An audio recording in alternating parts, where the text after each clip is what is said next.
Programa O Poder da Palavra. O Poder da Palavra. Com a apresentação de Rodolfo Godoy.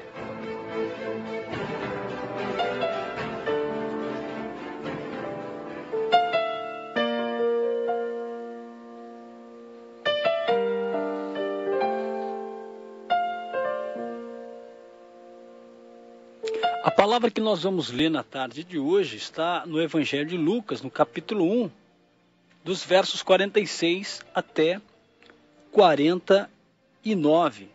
Lucas capítulo 1, verso 46 até o 49. Vamos ler, irmãos. Disse então Maria: a minha alma engrandece ao Senhor, e o meu espírito se alegra em Deus, meu Salvador, porque atentou na humildade de sua serva, pois eis que desde agora todas as gerações me chamarão bem-aventurada, porque me fez grandes coisas o poderoso, e santo é o seu nome.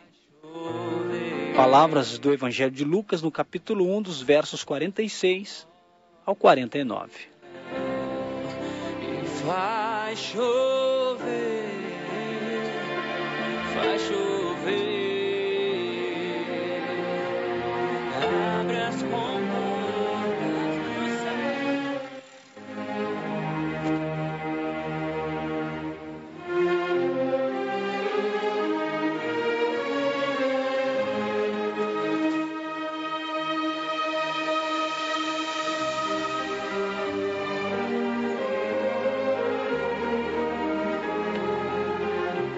Queridos irmãos, nós sabemos que é muito respeitada, é muito admirada, e até mesmo Maria é adorada por muitos em todo o mundo. Maria continua sendo um assunto repleto de controvérsias em muitos lugares.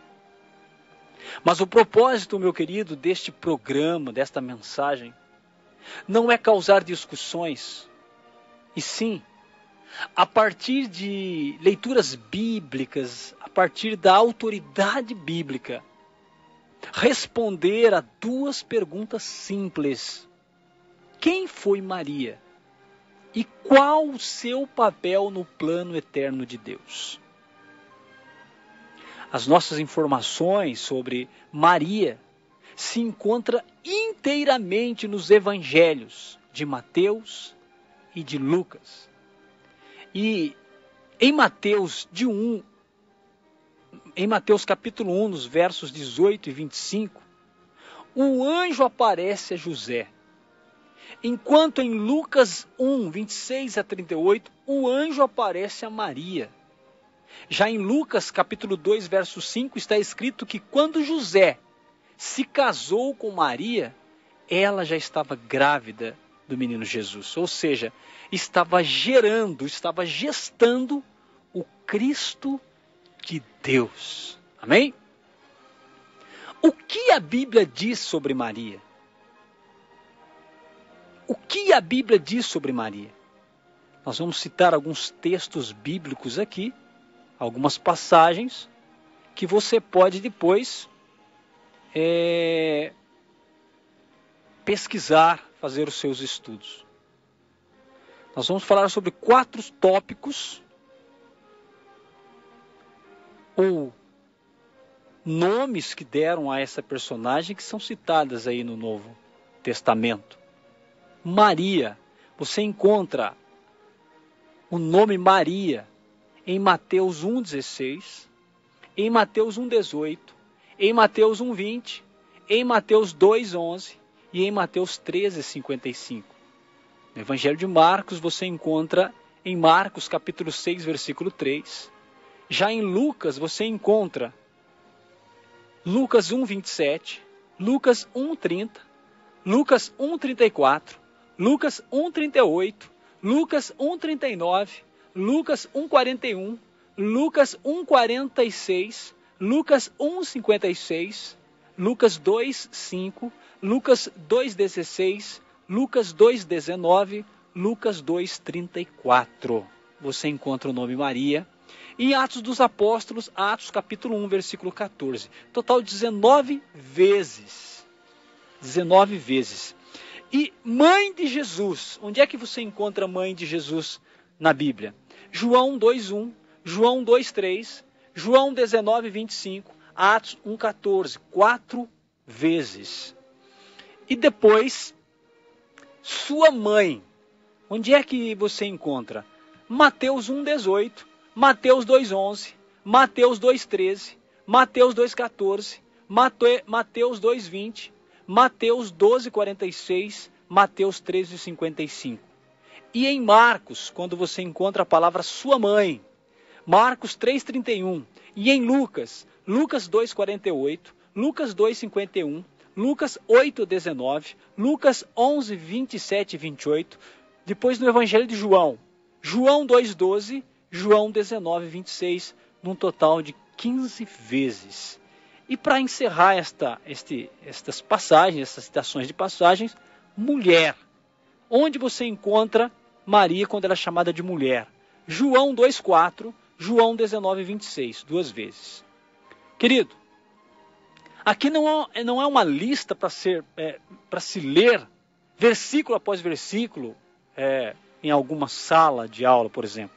Mas, além de servir às suas pesquisas, ajuda também você a concluir qualquer doutrina sobre Maria que não encontrar apoio em uma das referências citadas, não poderá ser chamada de bíblica. Você vai pegar essas referências que eu passei para você, essas referências bíblicas, ali são verdades. Qualquer coisa sobre Maria, sobre a mãe de Jesus, que não encontrar referências como essas citadas aí, não são referências bíblicas. Para a gente fazer esse estudo, a gente precisa ter isso em mente. Sobre o Magnífica, ou alguns leem Magnificat, Lucas 1, 46 e 56. O nome Magnífica se dá ao fato de que na Vulgata, que é a versão latina da Bíblia, esse poema começa pela palavra magnífica.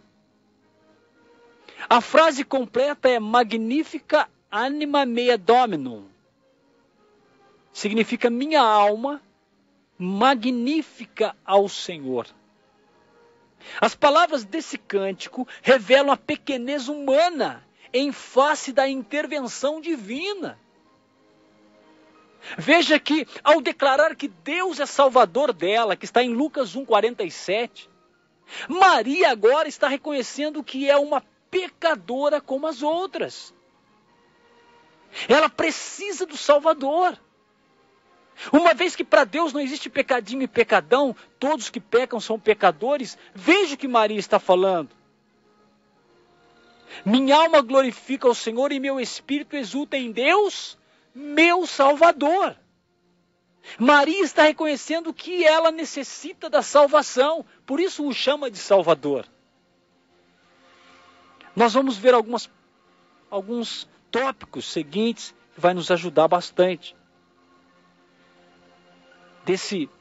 a entender esse conteúdo de adoração. Veja, eu vou ler Lucas 46 e 56 e nós vamos dar uma olhada nesse texto. Lucas 1, 46 e 56 diz o quê? Disse então Maria, a minha alma engrandece ao Senhor, o meu espírito se alegra em Deus meu Salvador, porque atentou na humildade de sua serva, pois eis que desde agora todas as gerações me chamarão bem-aventurado, porque fez grandes coisas o poderoso, e santo é o seu nome. E a sua misericórdia é de geração em geração sobre os que o temem. Com seu braço agiu valorosamente, dissipou os soberbos no pensamento de seu coração, depôs dos tronos poderosos e elevou os humildes. Encheu de bens os famintos, despediu os ricos de mãos vazias. E auxiliou a Israel, seu servo, recordando-se da sua misericórdia. Como falou a nossos pais, para com Abraão e sua posteridade para sempre. E Maria ficou com ela quase 3 meses. E depois voltou para sua casa. O texto que nós lemos. Veja um tópico ali em Lucas 46, 49. Alegria e gratidão ao Senhor. Alegria e gratidão ao Senhor, que está ali nos versículos 46 e 49, quando ela diz: minha alma glorifica ao Senhor, meu espírito se alegra em Deus, meu Salvador, porque atentou na humildade de sua serva, pois eis que desde agora todas as gerações me chamarão bem-aventurada, porque fez grandes coisas, o poderoso e santo é o seu nome. O segundo ponto que nós analisamos nesse texto, ela fala sobre a misericórdia e a soberania do Senhor, Lucas 1, 50, 51. E sua misericórdia é de geração em geração sobre os que o temem. Com o seu braço agiu valorosamente, dissipou os soberbos no pensamento de seu coração. Um outro tópico nós conseguimos aprender com ele é que ela diz o amor especial do Senhor pelos humildes no mundo. Lucas 52, 53. Depois dos tronos poderosos, elevou os humildes, encheu de bens os famintos, despediu vazios os ricos. E para encerrar um outro tópico, onde ela fala a aliança e misericórdia do Senhor para com Israel. Lucas 1, 54, 55. Auxiliou a Israel, seu servo, recordando-se da sua misericórdia, como falou a nossos pais, para com Abraão e sua posteridade para sempre. Então, meus irmãos, nós encontramos aqui uma Maria humilde, uma Maria serva, mas uma Maria que, acima de tudo, nos dá o exemplo que nós devíamos seguir, aceitar a Jesus como nosso Senhor e Salvador. Porque é isso que ela diz, ela chama Deus de Salvador, ela está dizendo, eu preciso da salvação. É o texto bíblico. Nós não podemos tirar isso dela. Justamente foi a boca de Maria que disse, eu necessito do Salvador. Veja, ela diz, meu Deus do céu, como nós podemos muitas das vezes ouvir algumas explicações dizendo que ela não precisa de um Salvador, que ela não tem pecado, se ela mesma está dizendo aqui, a minha alma engrandece ao Senhor e meu espírito se alegra em Deus, o quê? Meu Salvador. Não podemos tirar essa oração de Maria. E não podemos deixar que isso se torne algo banal, porque não é. Ela está dizendo, eu tenho um Salvador. Fatos reveladores nós vamos encontrar agora. No Evangelho de João, no capítulo 2, verso 3 e 4, diz assim, tendo acabado o vinho, a mãe de Jesus lhe disse, eles não têm mais vinho. Mas Jesus lhe disse o quê? Mulher, que tenho eu contigo? Ainda não é chegada a minha hora. Então nós temos 2 textos importantes para a gente conversar aqui. Jesus não chama Maria de mãe, mas sim de mulher. No grego, dine, significa ginecologia. Jesus não está desrespeitando a sua mãe, mas está mostrando para ela algo mais que ela não tinha visto ainda. E nós vamos aprender daqui a pouquinho. Veja, um outro tópico que ele fala, ele diz assim, que eu tenho contigo? Que tenho eu contigo? Esse, meu querido, não é que um tratamento áspero, uma falta de educação de Jesus, de forma alguma. A princípio parece que Jesus está reclamando, parece que Jesus está sendo áspero com sua mãe, mas ele está, na verdade, dizendo à sua mãe que ele está se emancipando agora. Que ele não é só o seu filho. Ele está dizendo agora que ele está se revelando como o Salvador do mundo. Que a partir de algum momento ela não vai poder olhar para ele somente como seu filho, mas como o Salvador do mundo. Veja que ele vai dizer, não tem onde reclinar a cabeça, em certa passagem da Bíblia. Em outra passagem ele vai dizer o quê? A sua comida consiste em fazer a vontade daquele que enviou. Então quando Jesus disse mulher, ele não foi áspero, ele não foi rude com sua mãe. Pelo contrário, meu querido, Foi um ato de carinho da sua parte, ao usar esta palavra para fazer Maria ver que já não devia continuar pensando nele como se fora unicamente seu filho. Pois quanto mais o tivesse como filho, mais sofreria quando ele passasse pelo sofrimento.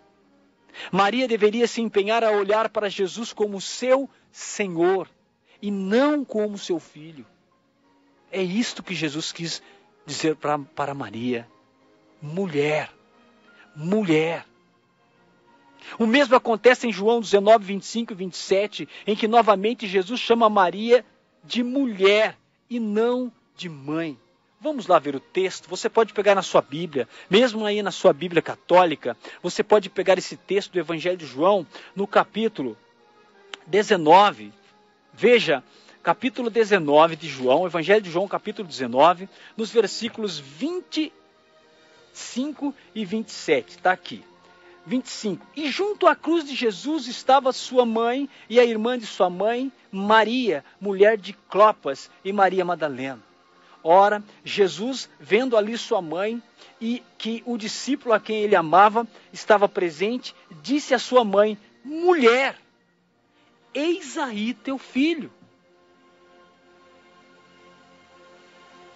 Como ele disse lá, na hora de transformar o vinho mulher, agora ele usa essa mesma palavra mulher. Porque naquele tempo que ele fez o milagre dos vinhos, ele já estava se revelando como Salvador. E a sua mãe precisava olhar para ele como Salvador. Agora em João capítulo 19, versículo 25 e 27, novamente Jesus chama Maria de mulher e não de mãe. No livro de Atos capítulo 1, versículo 12 e 14. Finalmente aqui, na última referência a Maria no Novo Testamento, ela estava entre os discípulos, aguardando o derramamento do Espírito Santo. Ela precisava do Espírito Santo, assim como nós. Precisava da promessa, do cumprimento da promessa. Então, quem foi Maria, meu querido? No meio de tantas controvérsias hoje, mas biblicamente, quem foi Maria? O que é que a Bíblia diz? A Bíblia diz em Mateus capítulo 1, versículo 18, Maria era uma mulher pobre e humilde que vivia em Nazaré da Galileia e era noiva de um carpinteiro. A Bíblia diz que Maria, como ser humano e mãe, é uma testemunha da verdadeira humanidade de Jesus, mas também da verdadeira divindade de Jesus, Filho do homem, Filho de Deus, conforme Lucas capítulo 1, versículo 35. Maria, meu querido, deve ser reconhecida como a bem-aventurada de Deus. Lucas 1, 48. E um exemplo de obediência e fé a serem seguidos. Lucas 1, 38.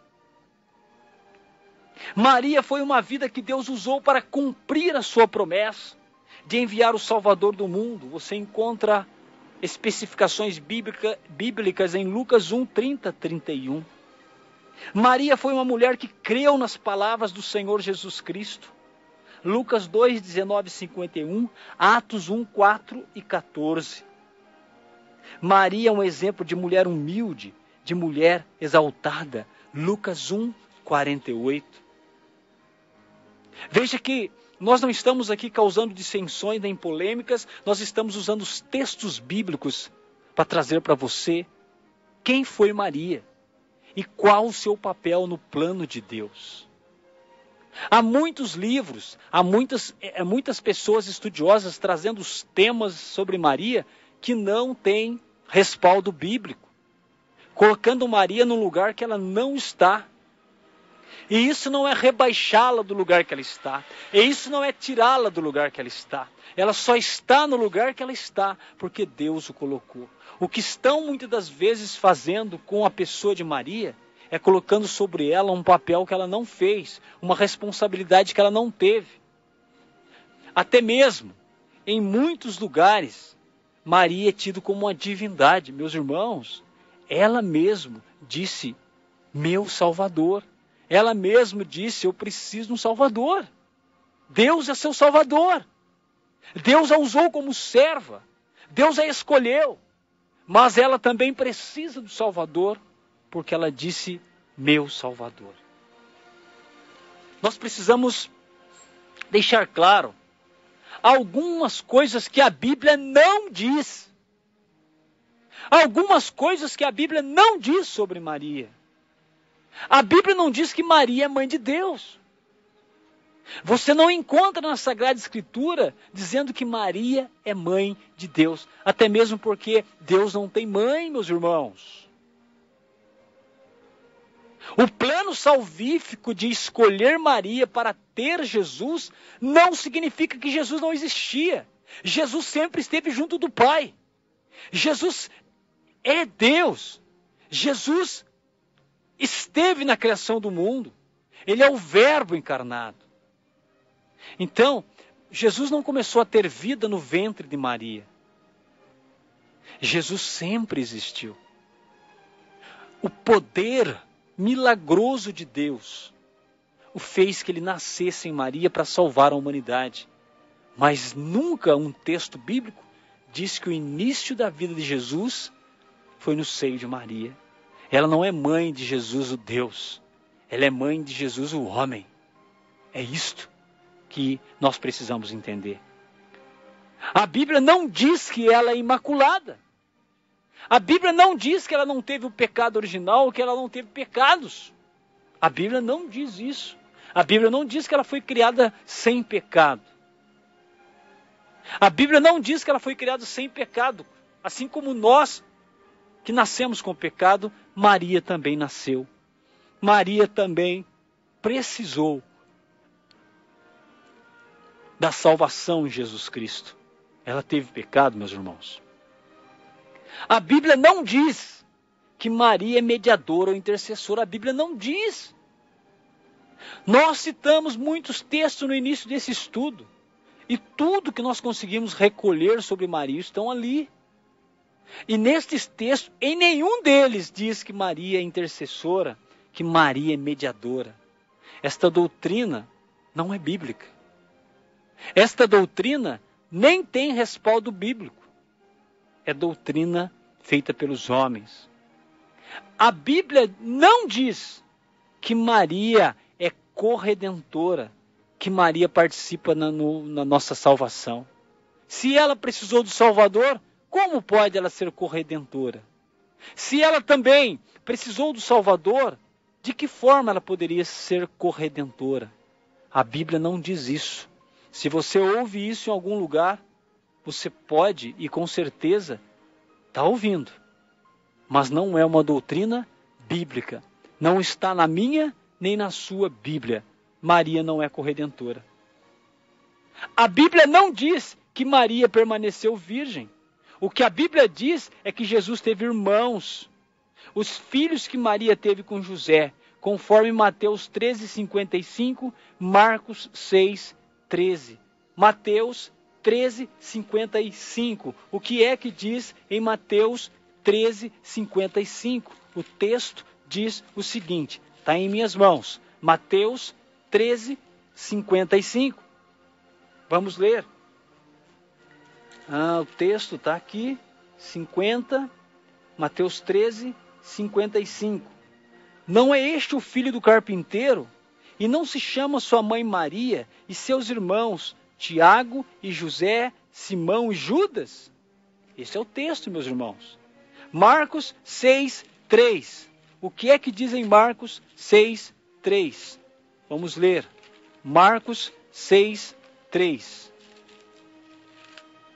Diz o texto: não é este o carpinteiro, filho de Maria, e irmão de Tiago, de José, de Judas e de Simão? E não estão aqui conosco suas irmãs? A Bíblia não diz que Maria permaneceu virgem. Se você acredita, se você é orientado numa doutrina que diz isso, é uma doutrina, mas não é bíblica. É uma doutrina, é um ensinamento, mas não é bíblica, porque a Bíblia não diz isso. Pelo contrário, a Bíblia diz que Maria teve outros filhos. E outro fato que nós não encontramos na Bíblia é que Maria foi elevada ao céu. Nós encontramos isso na Bíblia. Essa doutrina de que Maria foi para o céu, foi levada para o céu por Jesus Cristo, é uma doutrina antibíblica. Não temos textos, não temos respaldo para esse tipo de ensinamento. Mais uma vez eu digo, querido, se você está ouvindo esse tipo de doutrina, você está ouvindo e pode até estar acreditando nisso, mas não tem valor bíblico, porque não está na Bíblia, nem na minha, nem na sua. Pode ler a Bíblia cristã, pode ler a Bíblia que você tem na sua casa. Você não vai encontrar nenhum versículo, nem meio versículo, nenhuma palavra que diga que Maria foi elevada ao céu. Então, e você pode encontrar, meus queridos, muitos subsídios para esses temas. Você precisa ter sede e vontade de aprender o que é correto. Eu não estou dizendo para você abandonar a sua igreja, abandonar a sua fé. Estou dizendo para você pesquisar a sua fé e seguir a doutrina bíblica. Siga a doutrina bíblica. Por que seguir doutrinas humanas, se Jesus é suficiente para nós? Siga a doutrina bíblica. Queridos, através dos anos, várias doutrinas, vários dogmas surgiram a respeito de Maria. Muita coisa surgiu, muitas coisas que hoje se acredita ser verdade, mas que não é, surgiram através dos tempos. Então surgiu a virgindade perpétua de Maria, mas a Bíblia não diz sobre isso. Surgiu a impecabilidade de Maria, como se ela fosse um ser humano diferente da gente, se ela não tivesse pecado. Mas a Bíblia não diz isso. Surgiu essa doutrina de acreditar que Maria foi assunta ao céu, foi levada para o céu. Hoje se acredita nisso em uma determinada fé, uma determinada religião. Mas a Bíblia não diz isso. Sabe, essas atividades miraculosas que Maria aparece aqui e ali, e que até acontecem milagres, curas e fenômenos sobrenaturais, e muitas pessoas correm para estes santuários acreditando que ali Maria está. Mas não está. A Bíblia deixa isso bem claro. São doutrinas que os homens criaram, divulgaram, lutaram, até morreram por elas. Mesmo não sendo bíblica, enraizou em muitos lugares, em muitos países. Mas não é bíblico. Sabe, existe uma doutrina que as pessoas andam divulgando por aí, que Maria, como mediadora, é advogada celestial. Meu Deus, Jesus é suficiente. Maria o chamou de Salvador, porque ela precisou dele. Por que acreditar em tantas coisas que não têm respaldo bíblico? Por que arriscar a nossa salvação, defendendo algo que não tem o respaldo da palavra de Deus? Você acredita na palavra de Deus? Então, se você acredita na palavra de Deus, isso é suficiente. Não há necessidade de agregar nenhuma outra doutrina que, por mais bela que ela possa ser, por mais pacífica que ela possa ser, a doutrina que salva é a doutrina de Jesus Cristo, o Filho de Deus e o Salvador do mundo. Então, Maria, ela não é mediadora. Maria não é advogada nossa, como dizem por aí. Maria é uma mulher de um exemplo excelente, do qual todos nós devíamos seguir os seus exemplos. Agora, como é que nós podemos verificar? Como é que nós podemos saber se este ensino tem base bíblica ou não? Como é que nós podemos pegar essa doutrina e, aos pés da Sagrada Escritura, conseguir um discernimento para nos libertar das falsas doutrinas que nos são ensinadas? Através da própria palavra de Deus. Veja o que diz em 1 Timóteo capítulo 2, versículo 5, meus irmãos. 1 Timóteo capítulo 2, versículo 5, nós vamos ler aqui, deixa eu pegar o texto. É bom a gente trazer textos bíblicos, né, que você pode ler na sua Bíblia também, mesmo na Bíblia católica. Você pode olhar e você pode tirar as suas dúvidas, porque, meu irmão, ninguém nasce sabendo. A gente vai lendo, vai ouvindo um monte de coisa, mas é necessário a gente também pesquisar. A gente dá ouvido à Sagrada Escritura. O Espírito Santo fala conosco. Essas questões doutrinárias hoje em dia têm confundido muitas pessoas. Muitas pessoas acreditam em algo porque ela ouviu falar, porque alguma pessoa fez uma pregação e ela ouviu, mas ela nunca pesquisou, ela nunca se deu ao trabalho de ir ver a fundo se esta doutrina que estão lhe ensinando é doutrina bíblica. Veja 1 Timóteo capítulo 2, verso 5, diz o texto: porque há um só Deus e um só mediador entre os homens, e os homens...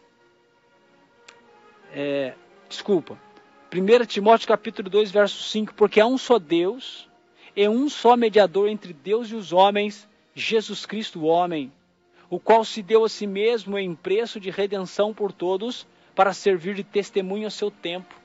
Está muito claro esse texto de 1 Timóteo capítulo 2, versículo 5, dizendo que Jesus é o único mediador. Não existe mediadora, não existe corredentora. São doutrinas que não têm respaldo bíblico nenhum. Não podemos nos dar ao luxo de ignorar a santa e poderosa palavra do Senhor para nos mergulharmos nos dogmas humanos, nos ensinamentos diabólicos que nós vemos por aí, que contradiz a Bíblia. Como podemos dizer que são cristãos aqueles que agregam à sua fé muitas heresias? Não é possível, meus irmãos. Mas nesta noite, eu peço a Deus que ilumine os nossos corações, nos dê entendimento, para que nós possamos romper com tudo quanto é idolatria, com tudo quanto é falso entendimento da sua palavra, que faz muitas das vezes a gente se desviar muito distante, com dificuldade imensa para voltar. Dai-nos nesta tarde, nesta noite, meu Deus, a graça de compreender a sua palavra, de andar nela, de entendê-la e viver por ela, e não mais nos deixar levar pelo comodismo, pela facilidade de receber ensinamentos muitas das vezes contrários à Sagrada Escritura e não ter o trabalho, não ter o esforço de buscar na própria palavra de Deus se aquela mensagem está correta. Por isso, meus queridos, nesta noite, nós, com muita sobriedade, com muito respeito até, sem querer causar dissensões, mas nós não podemos fechar os olhos para as interpretações equivocadas da Sagrada Escritura, que tem levado muitas pessoas a uma fé inoperante, a uma fé que não salva, a uma fé que fala de Cristo, mas não aceita a suficiência dele, a uma religião, a uma religiosidade que se autodomina cristã, mas que não aceita a totalidade dos ensinamentos de Cristo e agregam doutrinas que não são cristãs. Nós não podemos nos calar diante de tal fato. Por isso, nessa tarde, nós trouxemos essa reflexão. Que Deus te abençoe, te dê entendimento e te salve, em nome de Jesus. Amém.